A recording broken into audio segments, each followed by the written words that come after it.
The story set in 2049 begins with George Allmore. George is a robotics engineer, and his wife Julie Alice died in a sudden accident a few years ago. George has two robots, J1 and J2, that he created to assist him.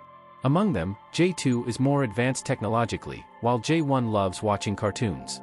With the technological advancements of the time, there is a device called the archive, which allows a person's consciousness to be extracted and stored after death, enabling continued communication with the deceased. In simple terms, this device can keep the mind of the deceased alive. It also allows video calls to communicate with the deceased. According to the service provider, this opportunity is available for up to 200 hours of total conversation time. George has been accustomed to talking to his wife Alice through this device for about 2 years. Their talk time is nearing 200 hours, so he only has a little time left to talk with his wife. As this time approaches, we can see their relationship weakening. Also, if Alice calls George, it will be the last time George can connect with Alice again. After some time, George reconnects with his boss at ARM Company, who is managing the project George is currently working on. His name is Simon. During the time Alice was alive, George presented an AI Robo project that received approval from the ARM Company. Based on this, George now lives in a robot lab in Japan conducting research. Although George has already created two robots, J1 and J2, he has only informed the company about J1. Since J1 is a primary-level robot, Simon warns George that if no progress is seen in the project, the agreement between them will have to be cancelled. George is also instructed to be mindful of the lab security system due to the intense competition among robot companies at this time. Following these events, George sneaks away to see J3, a more advanced humanoid robot he has been secretly developing, even more sophisticated than J2. The foundation for these three robots is the memories of the late Alice. During this time, J2 secretly observes these activities. The next day, George is outside the lab with J2, examining their security systems. Meanwhile, J2 feels a mix of jealousy and sadness about the new robot J3, thinking it will be superior to J2. Realizing this, George tries to comfort J2. Back in the lab, George finishes the upper part of J3 and activates it. After a while, J3 starts to malfunction. George quickly deactivates it and begins to fix the issue. The following morning, George wakes up inside the lab, having fallen asleep while working. As he prepares to leave, he discovers that the lab security system is compromised and not functioning correctly. He stops his work to address this issue with J2's help. During this time, George realizes that someone has tampered with a device in the lab. George suspects J2, but J2 denies it. At this moment, two vehicles are arriving at the lab. They are coming from the institution that produced the archive, and the employees are named Sinclair and Melvin. Before they enter the lab, George quickly hides J1 and J2. They are coming to see Alice due to George's previous difficulties with her, as well as to inspect the condition of the archive. When they arrive, Melvin discovers that the security seals are broken and that there are some modifications in their product. George has taken memories of his wife Alice from this archive to use as a foundational basis for J1, J2, and J3. Melvin states that according to their institution's policies and laws, when something like this happens, the archive must be promptly removed and buried. Therefore, they say they will take it away. However, George objects because this archive is the only way he can see his wife. At this point, the robots who arrive with Sinclair and Melvin try to intervene. Seeing this, George threatens them, saying that entering the lab armed would be considered an act of invasion according to ARM Company's regulations, and that it won't be easy to get away with it. Understanding the situation, Sinclair decides to leave with Melvin, leaving the archive behind. After these events, the errors were resolved and J3 was reactivated. This time, J3 began functioning successfully. J3 is still somewhat confused as it is trying to understand the environment around its artificial intelligence. Additionally, since J3 was using Alice's memories, it occasionally starts to recall these things like dreams. During this time, George explains these things to J3 and calms it down. The next morning, J2 is standing by a waterfall, gazing at it. Meanwhile, George wakes up and begins further testing on his new J3 robot. While conducting tests, George introduces J1 and J2 robots to J3, explaining that all three of them are different stages of the same prototype. When George first built J1, its intelligence level was that of a 6 to 7-year-old child and could not develop further. This is why he created J2. However, J2 could only reach the intelligence level of a 16 to 17-year-old teenager.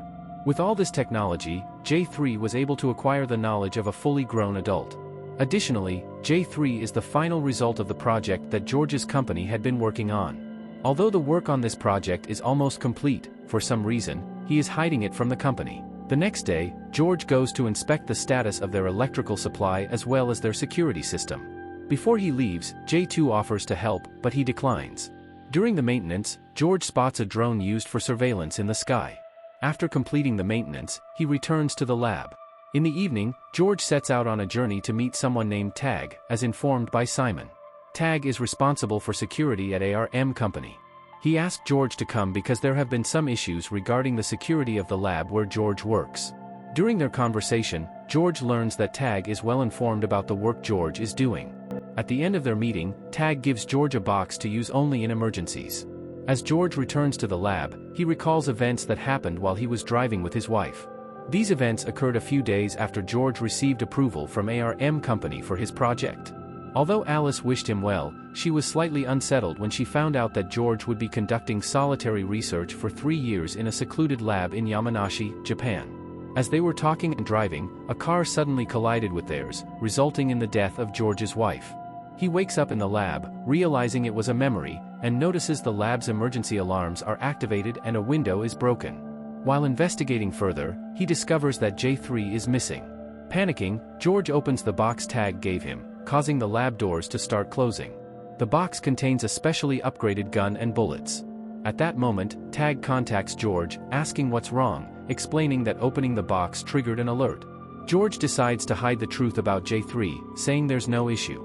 The next morning, George uses drones to search the forest around the lab but finds no trace of J3. During this time, another past incident comes to his mind. They are talking about the archive technology where Alice's consciousness has been stored after her death.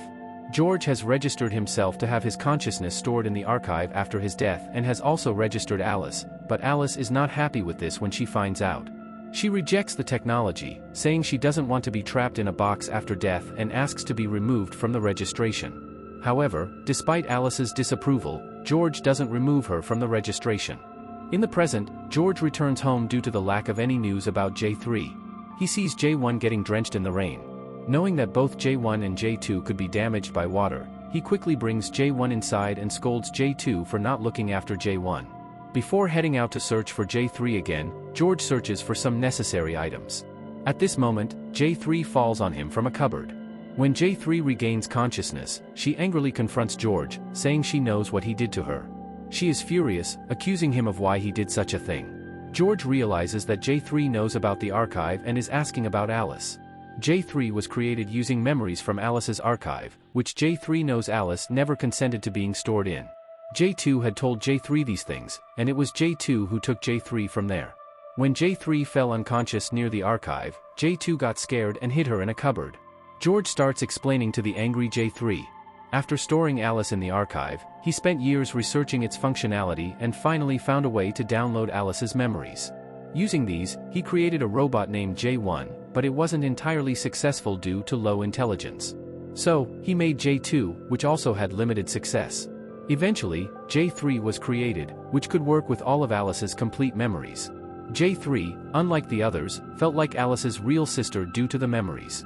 After these events, George questions J2 about why she did what she did. J2 claims it was just an accident and says she didn't mean any harm. She also asks why George didn't develop her further but instead created J3. J2 felt both sad and envious because George had created someone better than her. Due to J2's actions, George decides to deactivate her for a while. Meanwhile, as Simon's voice is heard in the background, we see George working on J2's robotic legs to create new legs for J3. Simon says the company owning the archive had threatened them because they discovered George was using their technology to create robots, which was a patent violation. They had taken legal action and also decided to review the agreement with George due to him bringing outsiders to the secret lab. Despite the severity, George continues developing the legs and successfully creates a pair for J3. One morning, J3 wakes up to find herself fully human-like, created by George. As J3 adapts to her new form, George reactivates J2 with basic legs. J2, upon realizing her legs were given to J3, feels very sad and asks George to create new legs for her too. George promises to do so as soon as possible. J2, seeing how George treats her, feels very sad and watches a waterfall, contemplating. With George spending more time with the newly created J3, he neglects J2, who remains deactivated. J1 informs George about J2's condition. After reactivating J2, George sees that J2 is still upset about what happened. J2 is hurt by seeing George working more with J3, knowing she can't achieve the same level due to her limited capabilities. One day, J2 watches J3 dancing with George and feels immense sadness. He bids farewell to her sister J1 and leaves. George remains unaware of all this. Later, J2 decides to end his life, knowing she's no longer useful to George. After a little while, George realizes that J2 is gone and starts searching for information about him, but finds nothing. A few days later, he decides to bury J2's favorite things to say goodbye. Since J1 is still a child, he doesn't understand these things. A few days later, memories of how Alice and George used to be in love start coming back to J3, making him interested in George. He tries to get close to George, but since he's a robot created from Alice's memories and not Alice herself, George rejects him. At this point, J3 experiences something like a seizure and begins to recall things he wanted to tell Alice the day she died. He collapses to the ground, inactive.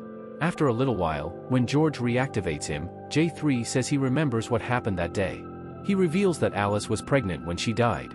Hearing this, George tries to connect with Alice through the archive, but it's unsuccessful due to some malfunction. He contacts the archive company's customer care to report the issue, explaining that he needs to connect with Alice one last time. Following this call, Alice's archive is officially buried. However, George now finds himself with no way to say goodbye to Alice. When George mentions Sinclair and Mervyn, the customer care team says they don't know such people and that they never worked there. Just as George's curiosity peaks, the call abruptly cuts off. After a while, George, a bit confused due to recent events, brings the archive into the lab and starts examining it. Suddenly, Simon, who communicates with the group, sees J3 here and learns that George lied to them. Additionally, the now-defunct company that created this archive, J2, was pulled from the water and investigated. Since J2 was developed with archive technology, they took legal action against the ARM company, claiming it used their technology. Simon tells George that he has sent a team to collect the remaining evidence he has and that George is dismissed from the company. At this moment, George runs to disconnect the lab's power supply, thinking it could delay the incoming team for a while. Meanwhile, J3, alone in the lab, responds to a call from the archive. It's Alice asking who he is and where George is. J3 tells Alice not to worry about him, that he will take care of it, and that she should leave now. As George rushes to the lab, he sees J3 talking. Alice speaks again, asking who he was talking to earlier. George responds that there's no time to explain and to trust him, assuring her that they will meet soon.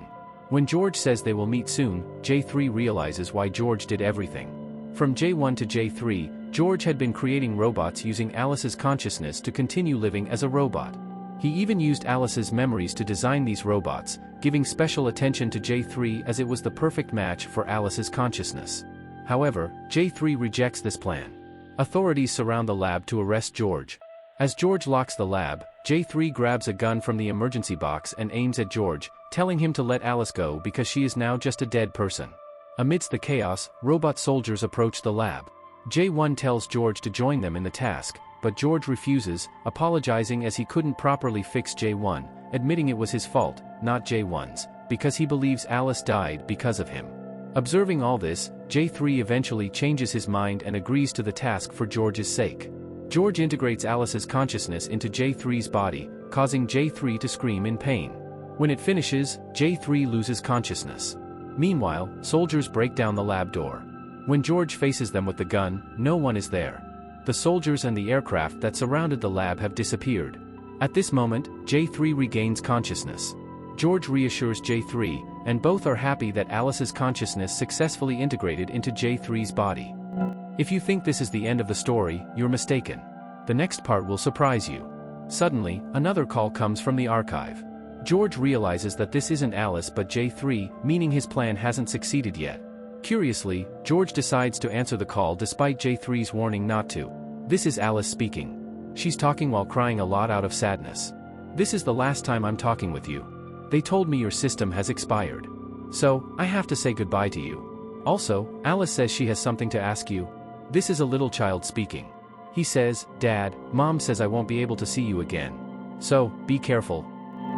The person who actually died in the accident that happened on the day Alice died is not Alice, it's George. Alice is still alive and was pregnant at the time of the accident, so now George's child is also alive.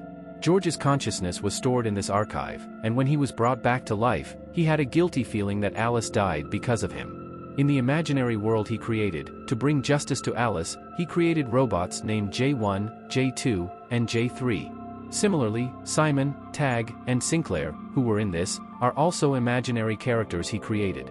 That means every act he thought he did after Alice's death is just a lie he created within the archive. When a person dies and their consciousness is stored in the archive, they experience something like this. This is why Alice was against this before George died.